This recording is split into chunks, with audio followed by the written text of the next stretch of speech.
Corona और lockdown से जिंदगी थम चुकी है। दुनिया का एक बड़ा हिस्सा घरों में ही कैद है। लोग संक्रमण के डर से भीड़ से बच रहे हैं, लेकिन हिंदुस्तान की सड़कों पर, रेलवे ट्रैक के किनारों पर, कच्चे रास्तों पर, भीड़ भरी बसों पर कुछ तेज कदम जो हैं वो चलते जा रहे हैं। कुछ थके हारे लोग राह चलते फरिश्तों की उम्मीद में मुड़ मुड़ कर देखते रहते हैं। उनकी निगाहें भूख प्यास मिटाने वाले उन लोगों को रास्ते भर तलाशती हैं जो लॉकडाउन में भूखे प्यासे और बेघर गरीबों की मदद करते हैं।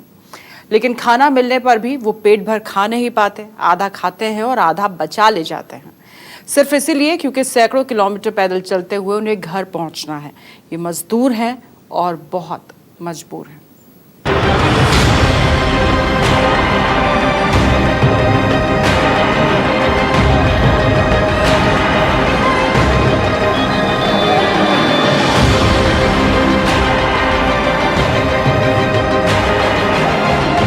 भूख भरी आ गया सर, खाने कुछ नहीं मिला। हम लोग बहुत परेशान हैं। चाहते हैं कि हम अपने परिवार में चल जाए बस, और हम नहीं जा सकते वापिस वहाँ पर। 3-3 दिन भूखे रह के हम लोग कैसे कैसे वहाँ काटे 1-1 रुपए। रोटियां गरीब की प्रार्थना बनी रही। एक ही तो प्रश्न है रोटियों की पीर का, पर उसे भी आसरा आंसुओं के नीर का। राज है गरीब का, ताज दानवीर का, तख्त भी पलट गया, कामना गई नहीं, रोटियां गरीब की। जिस दिन से लॉकडाउन लगा उसी दिन मैं वहाँ शहर में गया था। बताइए 1-1.5 महीने तक मैंने किस हिसाब से काटा है, ये कोई कट नहीं सह सकता। सरकार हमारी हेल्प करी जाए बस। तो मरना जीना एक बराबर ही कर लिया, फिर क्या करे? और क्या करे? दुश्वारी नहीं कोई मिल रही, कुछ नहीं। खाएगा क्या, बचेगा कैसा? हम लोग ऐसा मुसीबत क्यों छोड़ा है? ऐ मेरे पाँव के छालों जरा लहू उगलो, सिर फिरे मुझसे सफर के निशा मांगेंगे। तपते सूरज का कलेजा भी पिघलता होगा जब इन मजदूरों का अंतहीन सफर देखता होगा। देश भर में तेज गर्मी से धधकती सड़कें भी कांप उठती होंगी जब उनके सीने पर मजबूर मजदूरों के छोटे छोटे बच्चे पैदल चलते होंगे। ये कौन लोग हैं जिन्हें कोरोना संक्रमण का डर नहीं है? ये कौन लोग हैं जिन्हें सरहदों पर तैनात पुलिस वालों का खौफ नहीं? ये कौन लोग हैं जिनके चेहरे अलग हैं, जिनके नाम अलग हैं, मंजिलें अलग हैं, लेकिन दर्द सबका एक जैसा है। हम चाहते हैं कि हम अपने परिवार में चल जाए बस, और हम नहीं जा सकते वापिस वहाँ पर। 3-3 दिन भूखे रह के हम लोग कैसे कैसे वहाँ काटे 1-1 रुपए। जिस दिन से लॉकडाउन लगा उसी दिन मैं वहाँ शहर में गया था। बताइए 1-1.5 महीने तक मैंने किस हिसाब से काटा है, ये कोई कट नहीं सह सकता। सरकार हमारी हेल्प करी जाए बस। क्या ये वही लोग हैं जिन्हें हमने आपने अपने शहरों में सड़कें, इमारतें, पुल, मॉल्स और यहाँ तक कि सबके आशियाने बनाते देखा है? हाँ, ये वही मजदूर हैं जो निर्माण के किसी भी क्षेत्र में सबसे ज्यादा पसीना बहाते हैं। लेकिन लॉकडाउन में भूखे प्यासे ये लोग आज सबसे ज्यादा आंसू बहा रहे हैं। भूख भरी आ गया सर, खाने कुछ नहीं मिला। हम लोग बहुत परेशान हैं। ठीक ठाक होते तो हम ऐसे नहीं आते सर। पैदल आया हूँ, गाड़ी घोड़ा नहीं मिला। अपने पैरों में बच्चों के लिए अपने परिवार में जाके मर जाएंगे, हम गोली लग जाएगा मर जाएंगे, बाकी हम नहीं जाएंगे लुधियाना, नहीं जाएंगे, हम नहीं जाएंगे, नहीं जाएंगे सर। कहने को तो ये लोग पंजाब से पलायन के लिए मजबूर बिहार, उत्तर प्रदेश समेत कई दूसरे राज्यों के मजदूर हैं, लेकिन इनकी सबसे बड़ी पहचान और समानता ये है कि सब भूखे हैं, सब बेहाल हैं, सब सैकड़ों किलोमीटर का सफर तय करने के लिए दिन रात चल रहे हैं, क्योंकि सबको घर जाना है। भूखे यहाँ पर मर रहे हैं, क्या करें? कब तक से यहाँ पे क्या करें? ओ सर जी वापस भेज रही थी, हम वहाँ पर जाकर मरे। न वहाँ पर राशन मिल रहा है, न वहाँ पर किराया वहाँ पर कुछ हो रहा है, न रूम मिल रहा है। कैसे क्या करें सर? बताइए आप क्या चाहते हैं अब आप लोग? हम लोग गाँव जाना चाहते हैं, पैदल चल जाएंगे लेकिन गाँव जाएंगे पैदल। हम रूम से बाहर निकल गए हैं सर, अब बताइए यहाँ से हम कहाँ जाएं? उधर जाएंगे तो डंडा खाएंगे, इधर जाएंगे तो डंडा खाएंगे। हमको बस जहाँ रहते हैं रूम पे वहाँ जाएंगे तो हम मकान मालिक मार रहे हैं सर, अब बताइए हम कहाँ जाएं? आपके मन में यह सवाल उठ सकता है कि आखिर कौन सी मजबूरी है जिसने इन्हें मौत बांटते कोरोना संक्रमण के डर के बीच सैकड़ों किलोमीटर पैदल चले आ रहे हैं। इसका जवाब आपकी इनकी जुबान से नहीं बल्कि चेहरों से मिलेगा। चेहरे देखिए, खुद तय कीजिए कि जो सपने लेकर ये अपने छोटे छोटे शहरों और गांवों से आए थे, उन्हें अपने थके हारे कदमों के तले रौंद कर वापस जाना चाहते हैं, क्योंकि घर में खाली बैठकर कोरोना से तो बच जाएंगे, लेकिन खाली पेट कब तक जी पाएंगे। लॉकडाउन में जिन्हें जीने भर के लिए जरूरी चीजों की सबसे ज्यादा जरूरत थी, वही लोग रो रो कर शिकायत कर रहे हैं कि उन तक इतनी मदद भी नहीं पहुंच रही कि ठीक से जिंदा रह सकें। पंजाब से रातों रात कच्चे रास्तों पर चलकर अंबाला पहुंचे मजदूरों के साथ वही हुआ, जिसका डर था पुलिस ने रोका, क्योंकि वो इतने सारे लोगों को एक साथ हरियाणा बॉर्डर से प्रवेश नहीं दे सकती थी। लेकिन मजदूरों को यहाँ भी नहीं रुकना, वो बस अपने घर जाना चाहते हैं। न ट्रेन का इंतजार, न बस की आस, वो इस जिद पर अड़े हैं कि चाहे कुछ भी हो जाए, अब घर जाने दो। भूख भरी आ गया सर, खाने को कुछ नहीं मिला। भूखे यहाँ पर मर रहे हैं, क्या करें? कब तक से यहाँ पे क्या करें? सड़क पर बिखरी चप्पलें बता रही है कि इन मजदूरों को इनकी मंजिल यानी अपने घर तक जाने से रोका जा रहा है।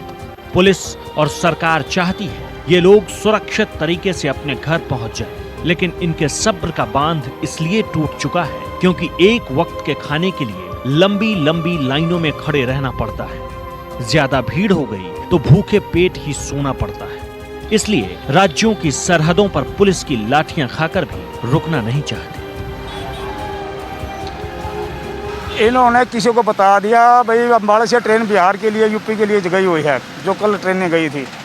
उसके बाद ये पंजाब से लोग यहाँ पर आगे रातों रात हैं, कच्चे रास्ते सड़क छोड़कर कच्चे रास्ते आए हैं। आगे इनको कहीं साइड में बिठा के इनको इनकी रजिस्ट्रेशन हो रही है कि ना हो रही है, जो अगला आदेश होगा उस हिसाब से इनको आगे भेज दिया जाएगा। लॉकडाउन के बाद से ही देश के तमाम हिस्सों से मजदूरों के इस मुश्किल सफर की तस्वीरें आ रही हैं। अगर आपकी आंखें ये सब देखकर थक गई है तो जरा ठहरिए। ये सिर्फ अपनी भूख और थकान के साथ ही नहीं बल्कि अपने मासूमों की भूख के साथ भी जिंदगी का सबसे मुश्किल सफर तय कर रहे हैं। पास में सिर्फ 70 रुपए, साथ में 3 बच्चे हैं, पैरों में छाले पड़ चुके हैं। अभी सैकड़ों किलोमीटर का पैदल सफर बाकी है। ये कहीं और की नहीं बल्कि देश की राजधानी की तस्वीर है। ये लोग दिल्ली के नरेला से यूपी के हरदोई जाने के लिए निकल पड़े हैं। न सरकारों पर आरोप लगा रहे, न किसी से उम्मीद जता रहे, न किसी के सामने हाथ फैला रहे। इतने मजबूर हैं ये मजदूर कि सिर्फ दर्द को हम सफर बना रहे, आंसुओं को पाल रहे हैं और उम्मीदों से अपनी भूख मिटा रहे हैं। ये तमाम लोग पिछले 4 दिनों से अपने घर से निकले अपने गंतव्य तक जाने के लिए, ये सोचकर कि अगर ये हरदोई पहुंच जाएंगे तो वहां पर जाकर इनकी सारी परेशानियां खत्म हो जाएंगी। नरेला से निकले हुए लगभग 4 दिन हो चुके हैं, लेकिन चौथे दिन भी अभी मात्र 70-80 किलोमीटर ही इन्होंने तय किया है। लगता है कि हिम्मत टूट जाती है कई बार। हिम्मत भैया टूट जाती, पता थोड़ी दूर चलते हैं फिर थक जाते हैं तो फिर आराम कर लेते हैं, फिर भी चलने लगते हैं। यही कम जब दर्द होने लगता है तो चलते बंदे होना पड़ते हैं, फिर सांता लेते हैं, कहते चलो फिर अब चलो थोड़ी दूर, फिर चलते हैं, किलोमीटर तक चल जाते हैं, फिर सांता लेते हैं। कि पैरों में मैं तुम्हारे देख रहा हूँ छाले पड़ गए हैं, खड़ा तुमसे होया नहीं जा रहा है। खड़ा तो नहीं हुआ जा रहा है, मैं क्या करूँ, मजबूरी सामने है, क्या करें, इसके आगे कोई चारा तो है नहीं, पैदल ही पैदल चलना है बस। कई बार लगता नहीं है, लोग कहते हैं कि इतनी दूर कैसे जाओगी, खुद लगता नहीं है कि कैसे बच्चे साथ में हैं, कैसे लेके जाऊं, कैसे चलूंगी, क्या होगा। अब मेरे पापा बीमार हैं तो उनकी चिंता में लेके निकल चली हूँ। मैं सोचा कहीं को वाहन मिलेगा तो निकल जाएंगे, अब ये नहीं मिल रहा तो पैदल चल रहे हैं। चले जा रहे हो? हाँ क्या करेंगे, चलेंगे तो है। 3 दिन से खाना नहीं खा पा रही थी? नहीं। आज मिला है खाना? हाँ आज मिला था, वो भी अच्छा नहीं लगता, थकवान इतनी हो जाती है तो खाने का भी मन नहीं करता, बिल्कुल चलने का भी नहीं मन करता, पैर गवाही नहीं देता कि चलो, लेकिन मजबूरी सामने है तब चल रहे हैं हम लोग। दिल्ली के नरेला से यूपी के हरदोई जा रही 50 साल की प्रकाशो कई घंटे में धीरे धीरे चलकर गाजियाबाद तक पहुंची। नहीं मालूम कितना वक्त लगेगा। बस इतनी ही ख्वाहिश है कि बच्चों के बिस्किट खरीदने के लिए जो 70 रुपए बचे हैं वो खत्म होने से पहले घर पहुंच जाए। कितने पैसे बचे हैं अभी आप पे? मेरे पास 70 रुपए हैं। 70 रुपए? 70 रुपए हैं, 70 रुपए हैं। तो बच्चा भर के 70 रुपए में हाँ। आप यहाँ से पहुँच जाओगे? कैसे खिलाओगे इस बच्चे को? बच्चे को जहाँ तक चलेगा, और फिर भी एक लोग आप ही की तरह मिले तो पानी पीने के, अम्मा जी पानी पी लो, बच्चों को पिला लो, तो पानी पीने लगे तो उसको भी 200 रुपये दिए। इन बच्चों को खवाते रहना, झूठ नहीं बोला, देखो मैं बूढ़ा हूँ और तुम बेटा मेरे समान है, इसीलिए वो दे दिया, इससे इतना से तब भी काम चल जाएगा। बच्चा मेरे खाते भी दे रहेंगे, मैं अपना कैसे वैसे ही करने चलते रहेंगे। तो ये एक हालात, एक तस्वीर आप अपने आप देखकर समझ सकते हैं कि शायद इस परिस्थिति में, इस हालात में 70-80 रुपए लेकर लगातार ये लोग चलते आ रहे हैं। इन प्रवासी मजदूरों का दर्द समझिए। यूपी के अमरोहा में काम करते थे, लॉकडाउन हुआ, सब कुछ बंद हो गया। 2 वक्त की रोटी कमाकर पेट भर लेते थे, लेकिन वो भी करीब 1.5 महीने से बंद है। लॉकडाउन का तीसरा चरण चल रहा है, लेकिन इन्हें घर वापसी की कोई उम्मीद नहीं दिख रही, तो पैदल ही निकल पड़े। यूपी और बिहार के अलग अलग गांवों तक पहुंचना है। अमरोहा में बॉर्डर पर पुलिस ने रोक लिया तो हंगामा करने लगे। पुलिस ने समझाया कि बसों का इंतजाम कर देते हैं, लेकिन ये अब उतना इंतजार भी करने को राजी नहीं है। सरकारें इन्हें रोक रही हैं। हर मजदूर के घर तक खाना और जरूरत की चीजें पहुंचाने के वादे और दावे कर रही है। पलायन करते मजदूरों के कदम बता रहे हैं कि कुछ तो वजह है जिसने इन्हें उस दौर में सड़कों पर ला दिया। जब दुनिया मौत के खौफ से घरों में कैद है, औरंगाबाद में रेलवे ट्रैक के किनारे चलते चलते मौत की राह पर चले गए मजदूरों की रोटियां हो, या फिर ऐसे ही तमाम रास्तों पर हादसों का शिकार होने वाले मजदूरों के परिवार, ऐसा लगता है अब उन्हें किसी भी हादसे का कोई डर नहीं, क्योंकि जिस खौफ के साथ खुद को उन्होंने अब तक जिंदा रखा हुआ है उसका मिटना जरूरी है। और उस खौफ का नाम है रोटी। रोटियों को शायद अब तक उनका पता नहीं मिला है, इसलिए वो अपना पता फिर बदलना चाहते हैं। चूम कर जिन्हें सदा क्रांतियां गुजर गई, गोद में लिए जिन्हें आंधियां बिखर गई, पूछता गरीब वो रोटियां किधर गई, देश भी तो बट गया, वेदना बटी नहीं, रोटियां गरीब की प्रार्थना बनी रही। वरुण सिन्हा के साथ ब्यूरो रिपोर्ट, न्यूज़ 24।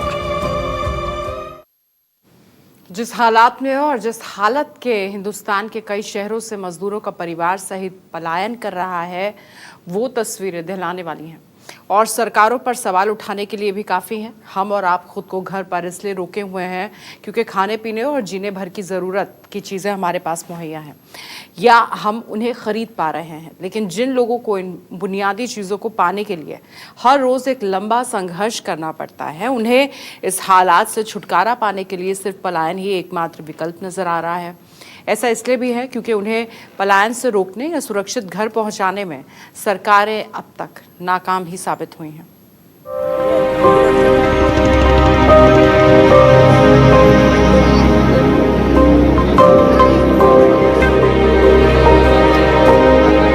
रहने को लिए नहीं, खाना तो मिल रहा है, लेकिन गांव में बच्चे छूटी हैं, कब तो 2 साल के बच्चे छूटी हुई हैं। जाएगा कैसा, क्या करेगा? गाड़ी नहीं है, पैसा नहीं, खाने के लिए चल के भी जा सकता है। लॉकडाउन के तीसरे चरण में दुनिया के कई देश अपने सीमित हो चुके दायरे को थोड़ा खोल रहे हैं। हिंदुस्तान भी यही हिम्मत जुटा रहा है। जरूरी चीजों के साथ साथ अब हर उस चीज को फिर से शुरू करने की कोशिश हो रही है जिससे सबके जीवन की जरूरतें पूरी हो सके।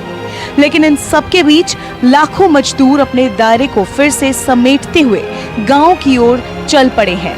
रोजी रोटी की जिस उम्मीद में वो शहर आए थे, जिन ख्वाबों को कई सालों तक अपने खून पसीने की कमाई से जिंदा रखा, बड़ा शहर, बड़ी कमाई, शहरों में बच्चों की पढ़ाई, बड़े शहर में छोटा सा घर, सारे सपने और उम्मीदें छोड़कर अब वो फिर से गांव में सिमटने के लिए लौट रहे हैं।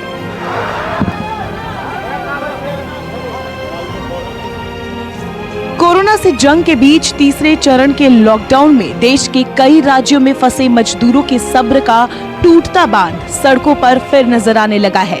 पहले लॉकडाउन जैसी हालत फिर दिखने लगी है। लोग सैकड़ों किलोमीटर पैदल यात्रा के लिए परिवार समेत अपने गांव की ओर जा रहे हैं। सड़क पर सुरक्षा कर्मियों की ओर से रोके जाने का डर है, इसीलिए वो रेलवे ट्रैक के सहारे जान जोखिम में डालकर दिन रात चल रहे हैं। न्यूज 24 को गोरखपुर के पिपराइच में ऐसे ही मजदूरों का ये समूह मिला। मालूम हुआ ये लोग कानपुर से आ रहे हैं। 4 दिन से चल रहे हैं। रास्ते में जहां खाना मिल जाता है खा लेते हैं और फिर चल पड़ते हैं। कानपुर से आ रहे हैं, 4 दिन हो गया आए हुए। रास्ता में अभी खाना पीना नहीं मिला है। जो भी अधिकारी मिले हुए हैं चाय पानी नाश्ता कराए हुए हैं। अभी पिपराइच ढाले पे हम रुके हुए हैं, यहीं पे चाय नाश्ता कर रहे हैं।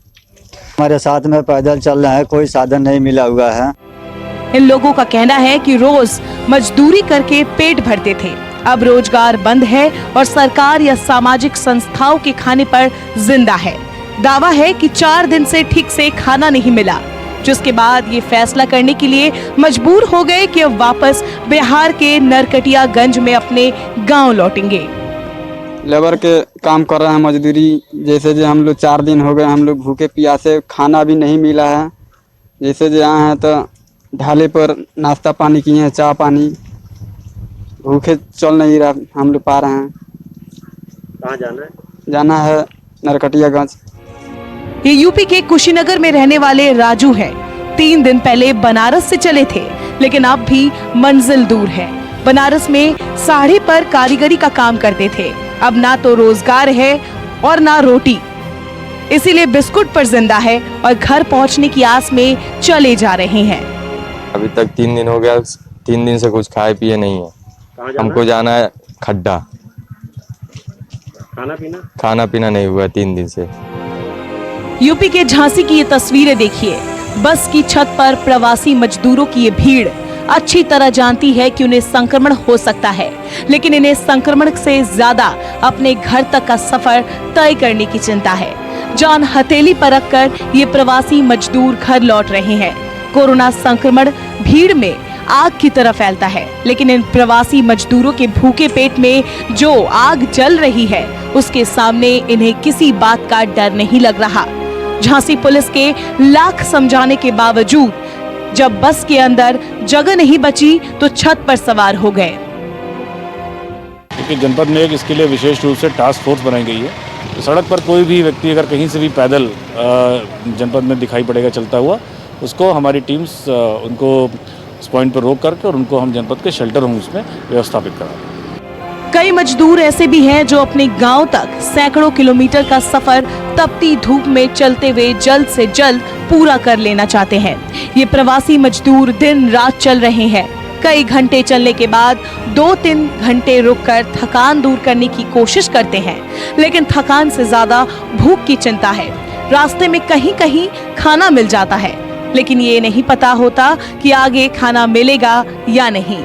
बात करने पर पता चलता है कि वो अब शहरों में रुकना ही नहीं चाहते।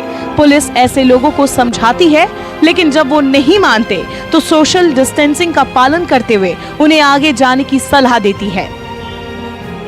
रेलवे लाइन के किनारे किनारे चलते हुए मध्य प्रदेश से सैकड़ों किलोमीटर दूर झारखंड जाने के लिए ये मजदूर यूं ही कई दिनों से चल रहे हैं। झारखंड के पलामू तक पहुंचने में कम से कम 15 दिन लग जाएंगे। इस हालात में ये लोग कैसे पहुंच पाएंगे, ये खुद इन्हें भी नहीं मालूम। एमपी के जैतहरी पावर प्लांट से निकले मजदूरों को पुलिस ने रोका तो पता चला कि रेलवे ट्रैक के किनारे ही थक कर सो जाते हैं। कहाँ से आ रहे हो? जैतहरी पावर प्लांट से। कहाँ जाना है? झारखंड जाना है सर। कितने लोग हो? 16 आदमी।